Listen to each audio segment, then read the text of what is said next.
Fala pessoal do canal, tá começando aqui mais um Crise nas Infinitas Barbas Fest pra gente falar de duas das edições mensais do Batman que fazem parte do DC Renascimento ou DC Rebirth, como eu prefiro.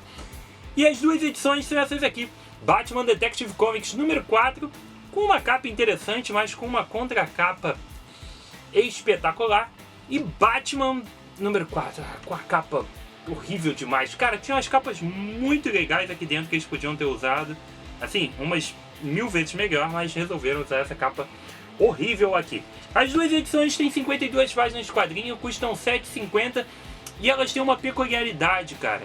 Elas compõem um arco em conjunto, isso mesmo. Se você está acompanhando somente uma das duas revistas, o ideal é que nesse mês você acompanhe as duas, porque a história está junta nas duas revistas. Uma outra coisa: caso você não esteja acompanhando Batman e esteja interessado em ler uma minissérie curta, um arco curto, você vai precisar comprar só 4 edições. As duas do mês passado, que ainda estão nas bancas, e as duas do mês de agosto, que ainda não chegaram nas bancas. As 4 edições compõem juntas um novo arco de histórias ali, interligando várias revistas, chamada Noite dos Homens-Monstro, em 4 partes. Então é uma opção comprar. É uma história divertidinha, não é nada de outro mundo, mas é algo interessante. Uma outra coisa também a ser levada em conta: nessa edição número 4 das duas revistas a gente tem fins de arco, tá? E preparação para um próximo. Então na próxima edição, com o fim da Noite dos Homens-Monstro, a gente já também vai ter o início de um novo arco para cada uma das revistas, tanto Batman quanto o Detective Comics, e são arcos que prometem bastante. Então é uma coisa a ficar ligado aí. Quem sabe você comece a comprar a partir da número 4 ou, por que não, da número 5. Vamos começar aqui porque tem uma coisa interessante pra gente falar. As revistas, cara, elas têm uma ordem razoavelmente específica, não que você precise seguir completamente, tá? Mas, embora a gente tenha aqui na capa a descrição A Noite dos Homens-Monstro, parte 1 e parte 2, a parte 1 se encontra na revista Batman número 4 e a parte 2 se encontra na Detective Comics número 4, mas na verdade a parte 1 se passa após a história contida no início da revista Detective Comics número 4. Então o ideal, a maneira mais correta para você ler, é que você leia a primeira história, aí tanto faz, das duas revistas ou de uma das revistas, tá? Mas que você só comece a ler a parte 1 da Noite dos Homens-Monstro após ter lido a primeira história de Detective Comics, porque tem um acontecimento aqui relativamente importante que vai ser mencionado aqui. Lógico que se você não liga para isso, não tem problema, começa logo por aqui que traz a primeira parte, tá? Mas na Noite dos Homens-Monstro aqui vai ter um acontecimento que tá lá na outra revista, aí você lê primeiro a história de lá, volta para cá e depois volta para lá. Essa seria a ordem correta para a leitura. Mas vamos falar do que tem aqui. Nessa capa horrorosa de Batman número 4, porra, que capa feia, a gente tem o finzinho, a última parte do arco criado pelo Tom King, que foi um arco interessante, que eu agora repensei um pouco a respeito dele, trazendo o arco Eu Sou Gotham. Aqui a gente tem um epílogo da história, com a conclusão, afinal de contas, o que aconteceu com a Gotham Girl. E eu gostei, cara, eu gostei. Essa é uma edição muito boa, com o roteiro do Tom King, com a arte do Ivan Reis. Nem desenha nada, né, cara? Porra. E ainda temos por cima a arte final do Joe Prado. Tem também outros aqui na arte final, mas legal ter isso. E as cores do Marcelo Maiolo. A gente vai realmente ver essa conclusão de uma maneira muito bonita da saga da Gotham Girl. Após ter perdido o irmão, cara, ela passa por um momento bem conturbado, psicológico, e o Batman tá ali pra acompanhar, ajudá-la e fazer com que ela siga a vida. E eu gostei bastante da forma como isso encaminhou.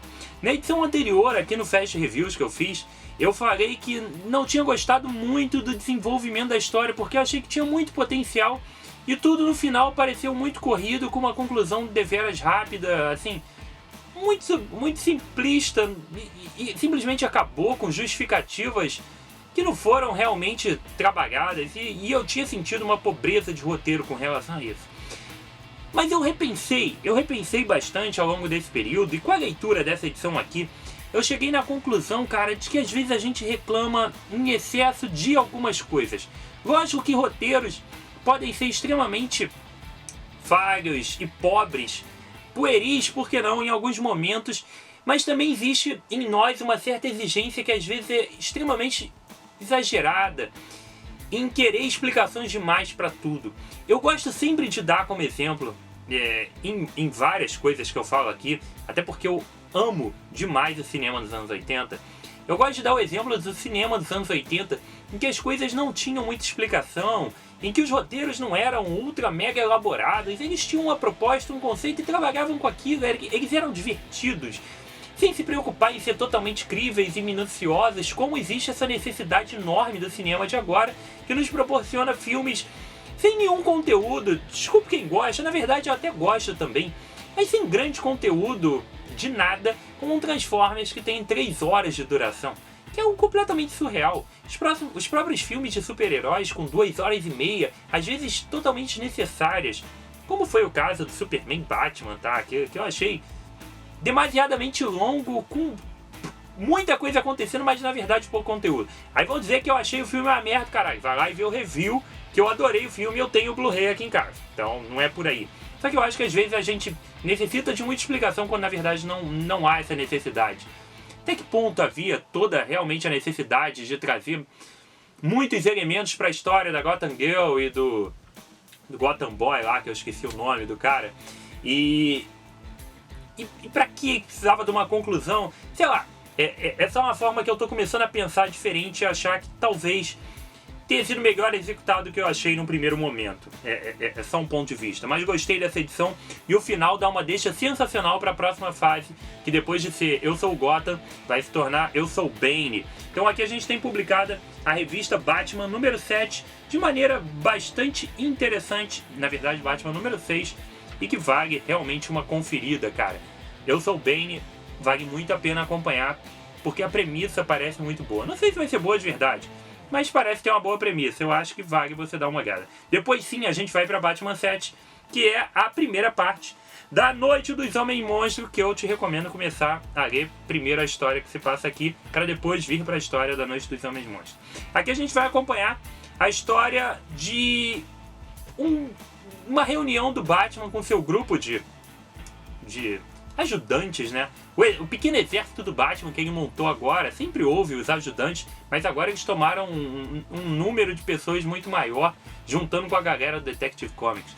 Tá acontecendo uma grande tempestade em Gotham e ele tá usando esses rapazes, essas moças, todo mundo, para tentar conter grandes danos e grandes perdas na cidade. Só que ele vai se deparar justamente com esses homens monstros, uma série de criaturas completamente bizarras que vai atrapalhar ainda mais tudo o que está acontecendo com um tornado e uma enchente prestes a chegar. Uma história bem animada, bem agitada e que tá legal. Não é nada, como eu disse, não é nada genial, de outro mundo não, mas é algo interessante, que pode render alguma coisa legal dentro das próximas edições. Afinal de contas é uma minissérie, são 4 edições interligadas entre as revistas e você não vai ter que fazer muita coisa para ler isso. É legal, parece que é um arco bom, acho que vale a pena dar uma olhada. Ainda mais que tem uma grande influência do que aconteceu justamente na edição da Detective, e isso vai influir bastante na forma como o Batman vai agir, e isso é muito legal. A gente também tem uma arte muito boa do Ryan Rossmo, que dá um visual bem diferente para a revista, cara. Eu gostei bastante.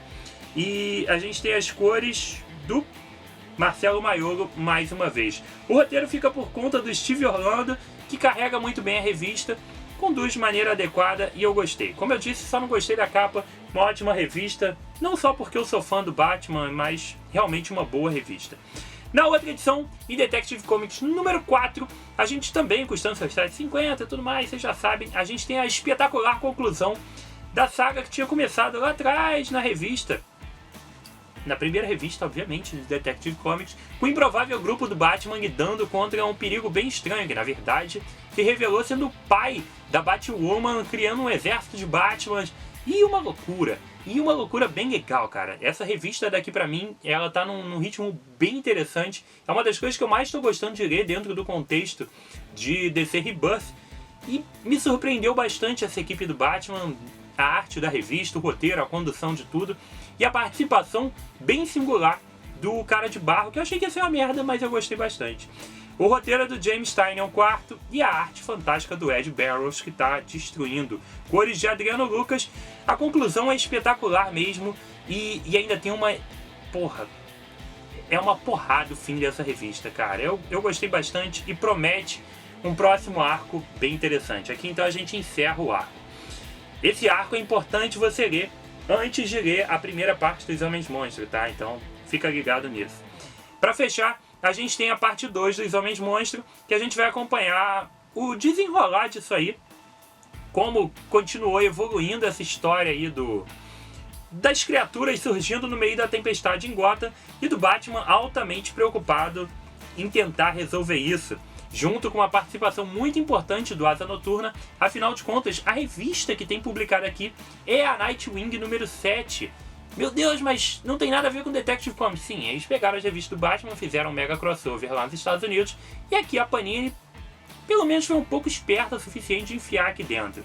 Afinal de contas, a gente não está lendo exatamente a própria revista Detective Comics que a gente comprou, mas está dentro do contexto e passa. Então, Nightwing número 5, número 7, foi falha minha, desculpe. Número 5 traz a segunda parte. Como eu disse, A Noite dos Homens Monstro continua em Batman número 5 e Detective Comics número 5, que sairão agora, no mês de agosto. Roteiro de Steve Orlando, arte do Roger Antônio e cores de Chris Sotomayor. A gente tem essa continuação bem legal, com uma arte bem interessante, com essa contracapa fantástica do Rafael Albuquerque. Porra, merecia uma capa isso aqui. Mas é bom estar numa contracapa, numa quarta capa, que a gente não vê o Detective Comics aqui estragando tudo, sujando tudo. Duas revistas muito legais, cara, que prometem. Acho que vale a pena você acompanhar pra ter uma ideia de como que elas estão seguindo, cara. E aí você decidir se vale a pena ou não continuar a partir daí. Mas eu acho que é uma boa pedida, um valor legal, histórias legais e é o Batman, né, cara? O Batman é o Batman, tá? Então foi isso, espero que você tenha curtido o programa, espero que tenha sido divertido, útil.